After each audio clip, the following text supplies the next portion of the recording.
Channel. আমি আবারও হাজির হয়ে গেলাম একটা রেসিপি নিয়ে। তো প্রথমে কি করতে হবে না, একটা বাটার কিনে রান্না করে চলে আসতে হবে। তো দেখতে পাচ্ছেন যেহেতু বাটারটা জমে আছে শীতকাল, তো বাটারটাকে একটু মেল্ট করে নেব। মোটামুটিভাবে মেল্ট করা হয়ে গেছে।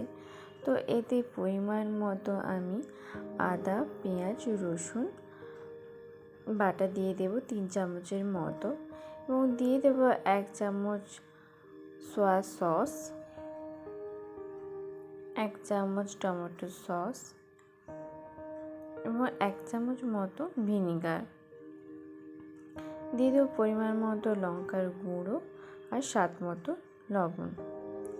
সব কিছু এগুলোকে দিয়ে ভালোভাবে মিশিয়ে নিতে হবে।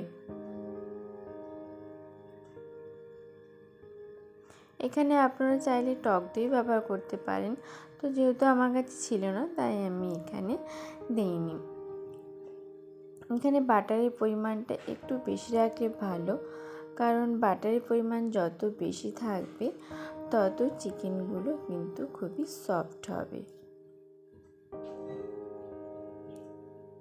তো এখানে আমি চিকেনগুলো দিয়ে দিচ্ছি।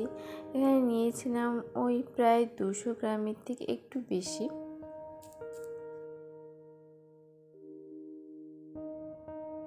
খুব ভালোভাবে এটাকে মাখিয়ে নিতে হবে যাতে মশলাগুলো চিকেনের মধ্যে ঢোকে। খুব ভালোভাবে মাখিয়ে নেওয়ার পর আমরা কিছুটা রেস্টের জন্য ছেড়ে দেব। 30 মিনিট হয়ে গেছে। তো আমি প্যানে কিছুটা বাটার ব্রাশ করে নিয়েছিলাম, তারপর একে একে চিকেনগুলোকে দিয়ে হালকা ফ্রাই করে নেব।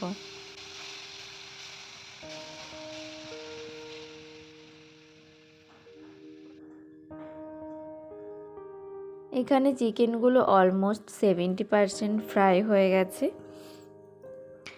এবার একটা স্ট্যান্ড নিয়ে নিতে হবে, জালি মতো স্ট্যান্ড, সেখানে চিকেনগুলোকে একে একে দিয়ে দেব পোড়ানোর জন্যে। তো আজকের রেসিপিটা হলো চিকেন কাবাব। নর্মাল সিম্পল কাবাব বানাচ্ছি আমি এখানে। তো চিকেনগুলো একে একে দিয়ে দেওয়ার পর ফ্লেমটা একটু বাড়িয়ে দিতে হবে, খুব বেশি বাড়ানো যাবে না, মিডিয়াম ফ্লেম দিলেই হবে। তো দেখুন চিকেনের উপর আমি কিছুটা পরিমাণ বাটার ব্রাশ করে দিচ্ছি। 1 পিস চিকেন প্রায় পোড়ানো হয়ে গেছে, তো আমি অন্য পাশটা উল্টে দিচ্ছি। তো আমি যেটা বাড়িতে বানালাম খুব সিম্পলি একটা কাবাব, দোকানের মতো অতটা টেস্ট না হলেও কিন্তু মোটামুটি কিন্তু খুব ভালোই হয়েছে। তো এর সাথে ধনেপাতার চাটনি বা টমেটো কেচাপ সার্ভ করুন আর এনজয় করুন। তো আজকের ভিডিওটা কেমন লাগলো অবশ্যই কমেন্টে জানান। টাটা।